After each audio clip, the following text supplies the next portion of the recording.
Hello, my loves, and welcome back to your 30 days, 30 minutes of yoga for St. Jude challenge.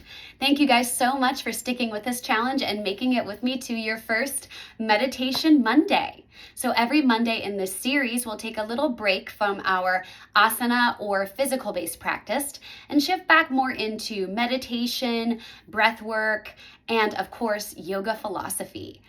Unfortunately, a lot of yoga philosophy nowadays seems to really get drowned out, especially in the Western yoga world. So on these Meditation Mondays, I'd like to start out with just a little bit of Dharma talking about some very basic and real-life applicable lessons from within yoga philosophy before we come into some deep breathing and some meditation. For today's Dharma talk, I'd like to talk a little bit about the 5 different states of the mind in accordance with the ancient yoga text called Sutras, written by one of the most ancient founding fathers of yoga, Patanjali.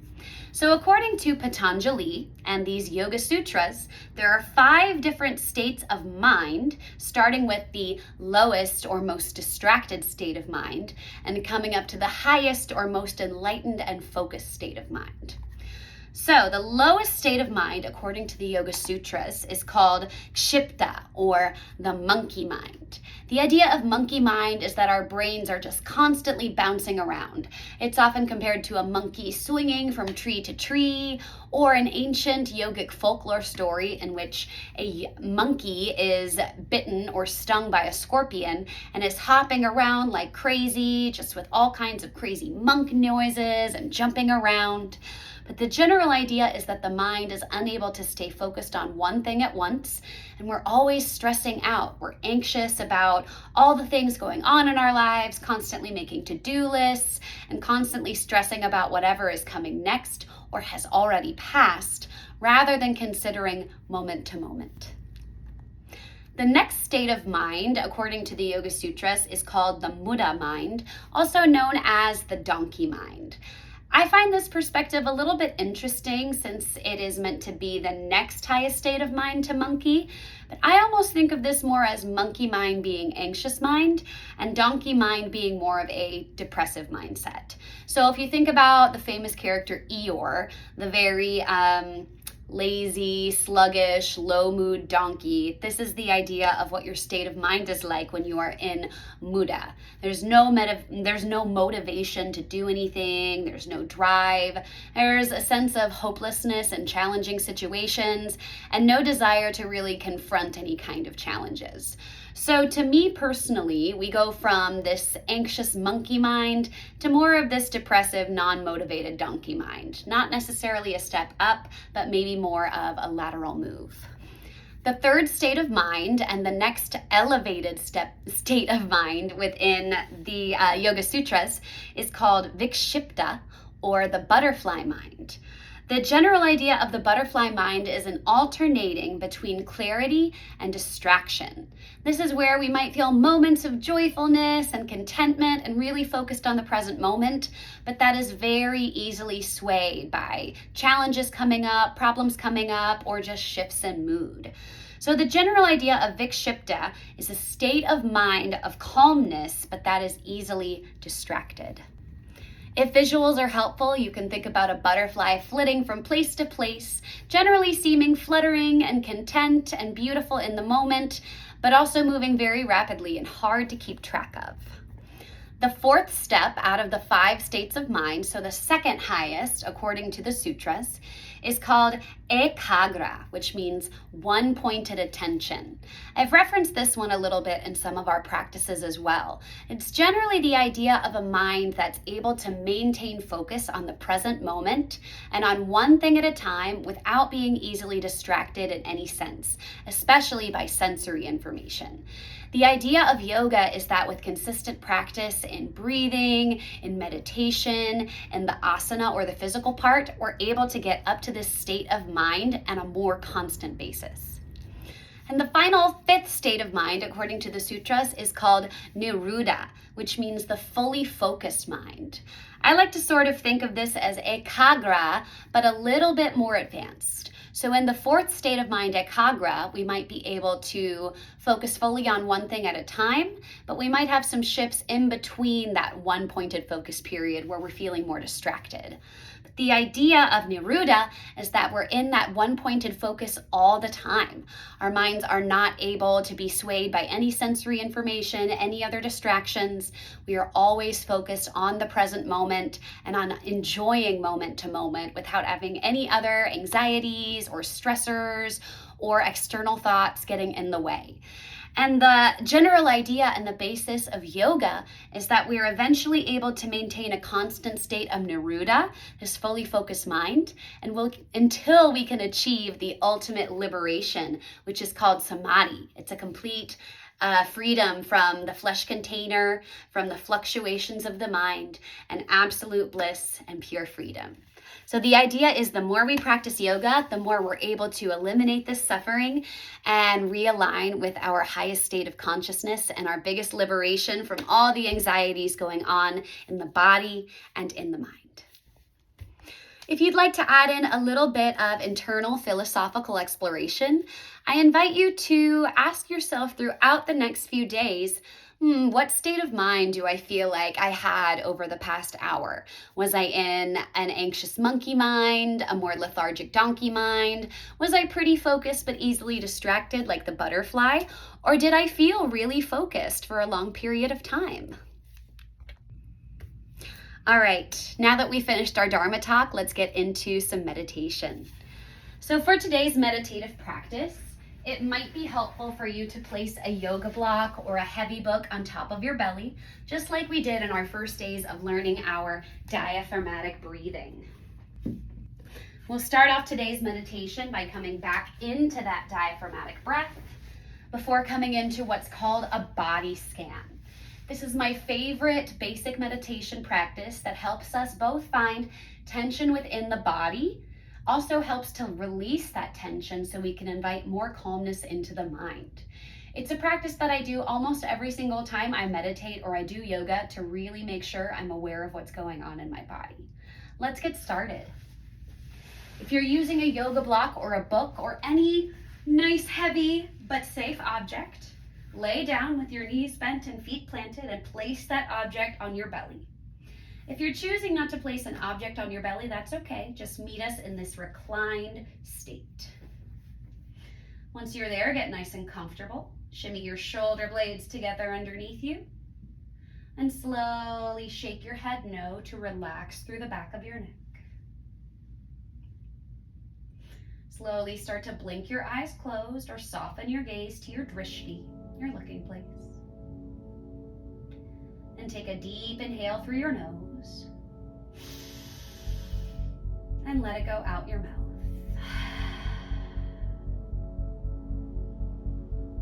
We'll start by finding some stillness. And by getting in touch with your breathing.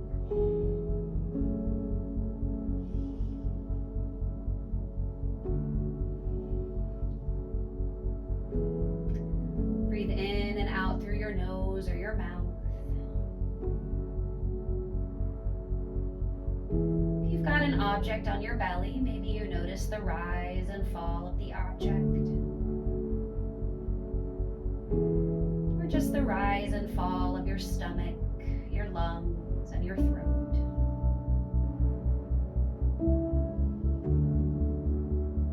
Connect with the cool, dry nature of your inhale.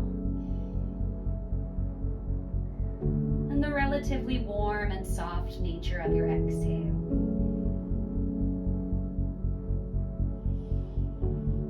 If you are experiencing any racing thoughts or any of that racing monkey mind, breathe in compassion. Draw your attention back into your breath. And remind yourself that you are not your thoughts. You are not your emotions or any physical symptoms you might be feeling right now. Those are all just ripples on the surface. Breathe in compassion. Breathe out intrusive thoughts, any negative energy. And start to deepen your breath.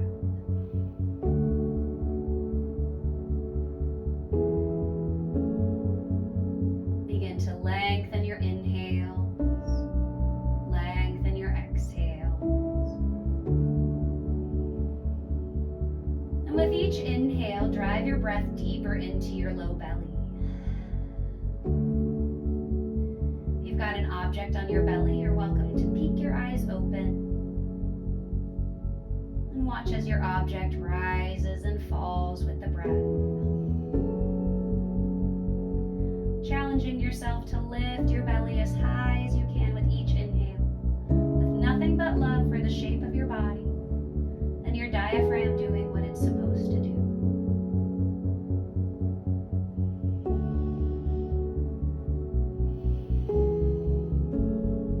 No judgment if the breathing feels strained or labored today. Just keep doing the best you can. Let's take a few more deep rounds of breath here, aiming to lift our bellies a tiny bit higher with each inhale.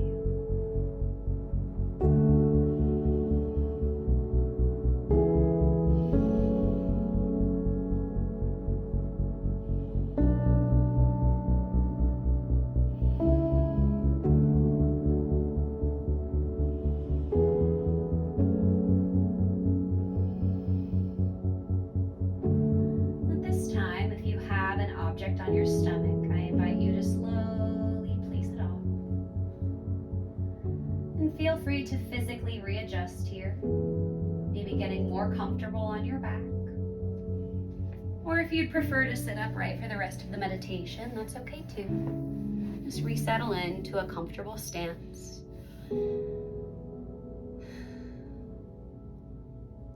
Release yourself from any active muscular tension. It's pulling your mind's eye and your focus out of your meditation. Stay deeply connected to that deep diaphragmatic sense of breath.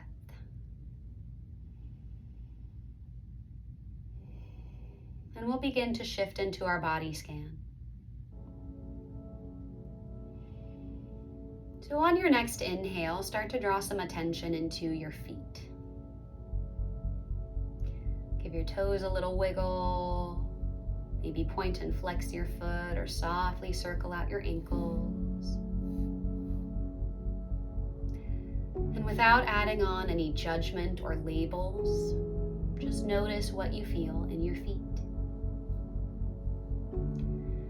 Do you feel the texture of socks? Or maybe the feeling of mat or floor underneath you?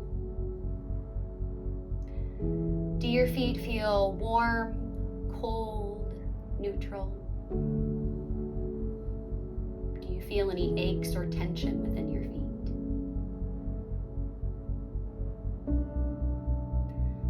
Use an inhale to pick up any tension or negative energy from within the feet. And on an exhale, send that tension out of your feet, out of your body, letting the feet become soft, heavy, and still. And bring your awareness up into your calves and your shins, into your knees and knee pits. Maybe you point and flex your feet a little to squeeze into the calves or shift your knees back and forth. What do you feel within your lower legs? Texture, temperature, tension or soreness, maybe a crunchiness in the knees, pressure. Sometimes we can even feel some emotions attached to certain places. Inhale to pick up any unhelpful energy within your lower legs, and exhale to send that out of your body. Softening the lower legs, letting them become relaxed and heavy. Inhale awareness up into your thighs, both the tops where the quadriceps live, and the back sides with the hamstrings and up into the glutes. Maybe you give some squeezes into the glutes and the large muscle groups of the thighs.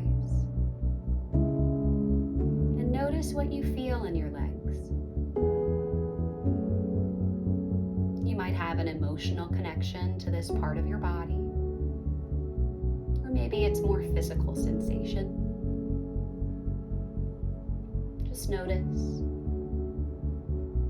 Inhale to pick up any negative energy. And exhale to send it out of your body, allowing the thighs and the whole of the legs to grow heavy, soft, and still. Inhale awareness up into your pelvic bowl and pelvic floor, into your low belly and low back, mid belly, mid back, up into the pectorals and the shoulder blades. Spend a little extra time noticing any sensations within your pelvis, any sensitivities or resistances. Bring awareness to any sensations in the belly, chest, and back.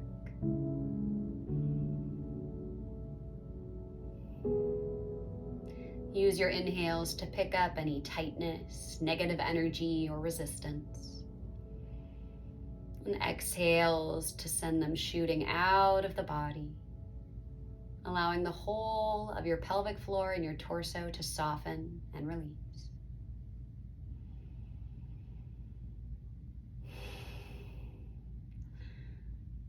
Bring your awareness into your shoulder heads, your upper arms, your forearms, all the way through your wrists, palms, and all 10 fingers.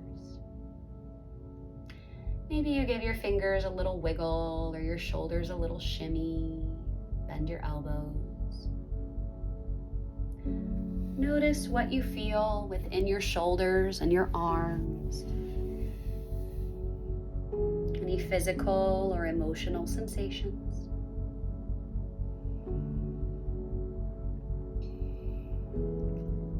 Inhale to pick up any negative energy or tension.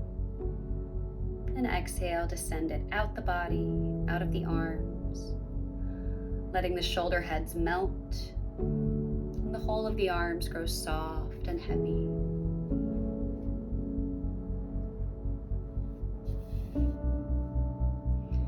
Inhale awareness into your upper chest, your throat, the back of your neck, and all the way through the back of your head, coming into the skull cavity, hair follicles, but stopping before the facial muscles. Maybe you swallow or gently sway your head side to side, noticing what all is going on in the throat, the neck, the base of the skull, and the back of the head, up into the scalp. Inhale to pick up any tension, and exhale to send it out of the body, relaxing and softening the throat, the neck, the back of the head. And finally, inhale awareness into your facial muscles. Notice your jawline, your tongue, your cheekbones, eyelids, the third eye, space between the brows, your forehead muscles, and into your cranial cavity.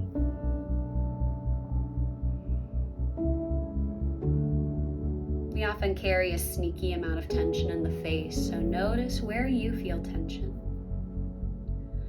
Use inhales to pick that tension up and exhales to soften your face bit by bit, softening even into the cranium, the cavity where the brain lives. And if you'd like, I invite you to imagine cracking an egg on top of your skull, opening up the eggshell and letting it drip down, inviting softness and heaviness and releasing any lingering tension from the skull, facial muscles, neck, shoulder heads, chest and upper arms, forearms, rib cage, wrists, hands, belly, mid-back, low back. dripping down and softening into your pelvic bowl, glutes, thighs, knees, calves, shins, ankles, and all the way down through the feet and all 10 toes.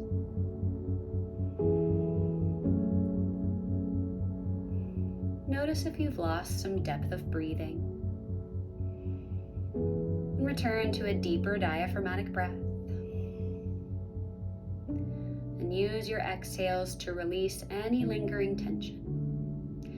Any tiny little place in your body you feel still clenched up or holding on to something that's no longer serving you. Send your exhales there and give yourself permission to put down what you're carrying.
In your time, slowly start to increase the speed of your breathing, returning to a more natural pace.